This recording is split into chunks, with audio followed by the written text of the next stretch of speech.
arkadaşlar. Bugün Mini Cooper John Cooper Works GP modelini sizlere tanıtmaya çalışacağım. Mini Cooper işte yıllardır ikonik marka. İlk başlarda küçük arabalar yapalım, aileler binsin şeklinde İngiltere'de başlıyor olaylar, biliyorsunuzdur tarihini araştırdıysanız. Daha sonra John Cooper diye bir arkadaşımız bunu alıyor. Yarışlara hazırlıyor. Kendisi John Cooper Works adında bir şirket kurup bayağı yarışlarda ve rallilerde başarılar sağlıyor. Bunun üzerine John Cooper Mini'yi sportif ve bugün ikonik hale gelmesindeki en önemli aslında fonksiyonlardan birini yerine getiriyor. İçinde bulunduğumuz araç R53 kasası diye geçen, aslında Mini Cooper'ın, bence Mini Cooper'ın tekrar ikonik hale geldiği en güzel kasalardan bir tanesi. Supercharger sayesinde çok ciddi güçler üretiyor. Fabrika çıkış 218 beygir 6 ileri vites, önden çekişli. Açıkçası arabanın genel özelliklerinde önden çekişli bu kadar güçlü bir otomobil olmasına rağmen ön taraftaki gücü çok iyi aktarabilen bir araba. Çünkü limitli kaydırmalı kilitli diferansiyele sahip. Bu yönüyle de çok iyi bir gidişi, yol tutuşu ve karakteristik özelliklerine sahip. Bu arabayı almadan önce aslında bayağı bir düşündüm.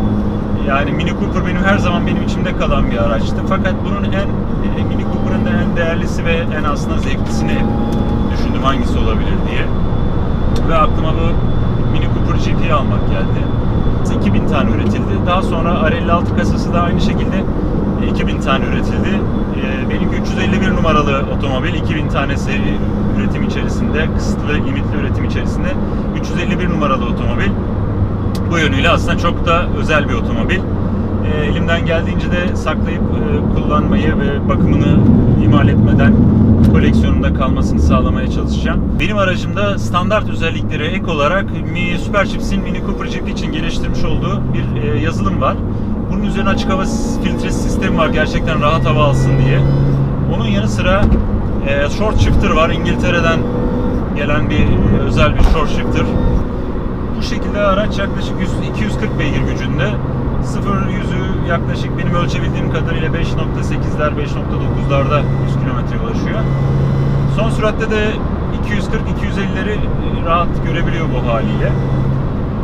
Araba yani sanki bir atom bombası gibi, yani içerisinde yüksek bir enerjiyi sürekli patlamaya hazır hale getiren bir karakteristik sergiliyor. Çok zevkli bir araç. Yani benim diğer araçlara bakacak olursak şöyle söyleyeyim, Porsche'dan bile kullanması daha zevkli. Çok atılgan, çok hızlı, çok responsif dedikleri tepki, yani etkiye hemen tepki verebilen ve hızlı direksiyon hareketleri yapabilen bir araç. Biraz tabii korkutuyor. Araba 170'ten sonra stabilliği o kadar şey değil. Kasası, Mini Cooper'ın kasası daha çok kare bir kasa olduğu için aslında çok da böyle arabanın bir rüzgar direnci fazla. Aerodinamiği çok iyi bir araç değil. Fakat çok zevkli bir araç. İnsanı sürekli daha fazla gaza getirip daha fazla bas, daha fazla hızlan şeklinde bir yapısı var. O yönden acayip zevkli. Mesela bir vites küçültelim.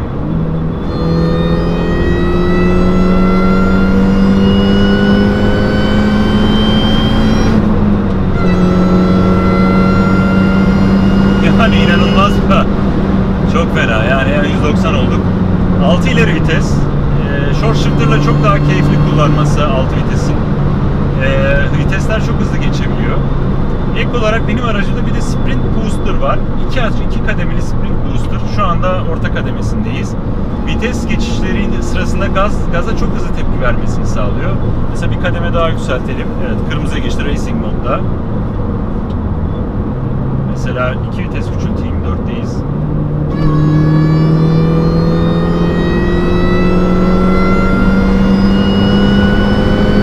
Vites çok hızlı şekilde vites geri değişiminden sonra gaza çok hızlı bir şekilde tepki veriyor. Bu da mükemmel, sanki bir DTM arabası kullanıyor, bir rally kit car kullanıyor etkisi yaratıyor. Şimdi bu çığlıklar ne diyeceksiniz? Bu çığlıklar aslında Supercharger'dan geliyor. R56 kasaya göre farklılık. R56 kasada turbo sistemi var. R53 kasalarda süperşarjör var. Süperşarjörün etkisi çok bir anda bir patlama yaratıyor. Yani turbo gibi boşluk bekleyip boşluktan sonra harekete geçmek yerine aslında süperşarjör sürekli dolduruyor arabayı. Tabii bu gidişin ve bu hızlanmanın da bir bedeli oluyor. Alt devirler de dahil, üst devirler. İstediğiniz hızda kullanın. İsterseniz saatte 80 km hızla kullanın. İsterseniz saatte 180 km hızla kullanın. Araba hiç şaşmadan sağ olsun 100 kilometrede 13 litre yakıyor. Tabii bu benzin regülatörü, enjektörlerin ayarı, bu kadar 1.6 motordan 240 beygir almanın vermiş olduğu bedel olarak bize yansıyor. Şunu söyleyebilirim, aldığıma hiç pişman değilim. Çok zevkli bir araç. Yani sizi başka dünyalara götürüyor. Yol tutuşu süper. Alamayacak dediğim virajları alıyor. Kilitli diferansiyelin etkisi çok büyük. Direksiyon tepkileri çok iyi. Henüz piste çıkma imkanım olmadı ama bence çok zevkli olacak. Intercity'ye gideceğim. Orada da sizle paylaşacağım. Oradaki deneyimimi de paylaşacağım. Hep beraber izleyeceğiz inşallah. Bence çok zevkli bir araç. Korkulacak tarafı yok. Bu arada bu motor gerçekten kendini kanıtlamış. Mini'de kullanılan, BMW'de kullanılan 1.6 süper şarjlı motor. Ve aslında biraz old school dedikleri mekanik bir motor. Kolay kolay bozulabilecek bir motor olarak görülmüyor. Şu ana kadar bir sıkıntı yaşamadım motorla ilgili. Bence alınıp yaşanması gereken, koleksiyonda bulunması gereken, her daim de yani yaktığını da hak eden, her türlü sizin verdiğinizi karşılığını veren bir araç. Bu konuda gerçekten tavsiye ederim. Şimdi artı yönleri, eksi yönleri neler? Artı yönleri, yani bence trafikte bu araçla kimse kolay kolay oynayamaz. Yani geldi birisi arkanıza selektör attı, bilmem ne yaptı filan, yani yetişemez. Bu trafikte yarışın anlamında söylemiyorum ama her daim performans ayağınızın altında. Yani uzun yolda, kısa yolda, uzun mesafede çok atak bir araba. Daha sonra sizi alıp götürüyor. Yani sizi olduğunuz yerden trafikte bile bekleseniz sizi alıyor, sizi pistlere götürüyor. Çünkü öyle bir şey var ki, öyle bir havası, öyle bir aurası. Araç ben pistler için buradayım diyor zaten. Arka koltuklarımız yok. Arkada bir bazıları bunu bagaj için bir roll bar var diyor. Bazıları ise baktığınız zaman dengeyi sağlamak için. Bence gövde rigidliği için bir roll bar var arkada. Bu bağlamda da araç çok hafif. O hafifliğini her daim hissettiriyor. Yaklaşık 1100 kilo ağırlığında. Fabrika standartları 6,5 saniye olan 1100 kilo ağırlığındaki bir araç. Şu anda da piyasası temizleri yaklaşık 60-70-75 bin bandında. Benim aracım 77 bin kilometrede. İşte muadilleri yaklaşık 70 bin lira seviyesinde. Güzel bir araç. Bu verdiğiniz paraya aldığınız 240 beygir, baktığınız zaman aslında benim şöyle bir hesabım var. Bir beygir yaklaşık 300 liraya geliyor. Yani 70-75 bin lira 240 beygire böldüğünüz zaman beygir başı 300 liraya şu anda bu paraya alabileceğiniz en hızlı, en güçlü, en keyifli otomobillerden. Eksi yönleri neler? Evet, benzin yakışı herkese uygun değil ya da sürekli kullanıma da uygun değil ama inanın ki bu arabayı aldıktan sonra yani bu arabayı garajda yatıramazsınız. Sürekli kullanma isteğiniz, gece uyurken bile çıksam da şunu 2 tur atsam gelsem isteğiniz oluşacaktır. 100 kilometrede 12.9'un altına daha ben inemedim. Yani sakin kullanım, hızlı kullanım hiç fark etmiyor.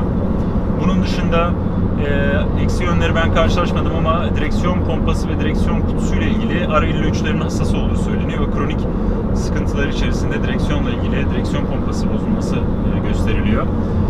Onun dışında dediğim gibi motor gayet sağlam, kendini kanıtlamış. Özellikle R53'ün süper şarjlı motoru her daim olabilecek en sağlam motorlar arasında gösteriliyor. Motorda çok büyük kronik bir sorun bulunmuyor. Araç biraz sert ister istemez. Fakat koniler ilginç bir şekilde koni amortisörler var aracımda. Aracı yumuşatıyor. Fakat fabrika çıkışı araç biraz daha sert. Bir de çok özel bir lastik şeyi var, ebatı var aracımda. GP'lerde öyle. 205 40-18. Bir tek Michelin Pilot Sport'ta var. Bir de Nankang diye bir Tayvan markası lastik var. Pirelli P0'nun bazı özel serisinde var, her yerde bulunmuyor. Lastiği bulmak biraz zor. Fakat bu aracı bu konuda, yani bu sınıftaki bir araç için 18 jantlar çok keyifli. Yol tutuşa çok büyük etki sağlıyor. Bunun dışında benim eksi olarak gördüğüm bir yön yok. Araç boş. Yani şimdi araçta manuel klima, ondan sonra manuel göstergeler, hatta torpido şeyi bile yok. Yani torpido alanı yok. Ama benim de en çok hoşuma giden bu. Çünkü bu araba tamamen pist odaklı, yarış odaklı, pure, yani saf sürüş zevkine odaklı. O yüzden bana yani donanım istiyorsanız gidin. Yani bende Megane sedan var, otomatik, full araba, her şey var. Koltuk masajı bile var. Donanım istiyorsanız başka arabalara bakmak daha tabii etkili olacaktır. Bu araba bu haliyle gerçekten rafine ve sürüş zevkine, bütün sürüş zevkinin gereklerini yerine getiriyor. Bu haliyle bence çok güzel ve zevkli bir otomobil. Bütün otomobil dostu, bu konuda meraklı arkadaşlara tavsiye ederim. Ben büyük zevk alıyorum kendisinden. Mini Cooper R53'te yaşamak çok büyük bir keyif. Umarım siz de bu keyfi benimle birlikte yaşamışsınızdır. Kanalıma abone olmayı ve beni takip etmenizi çok isterim. Değişik araçlarımız ve testlerimiz olmaya devam edecek. Şimdilik hoşça kalın.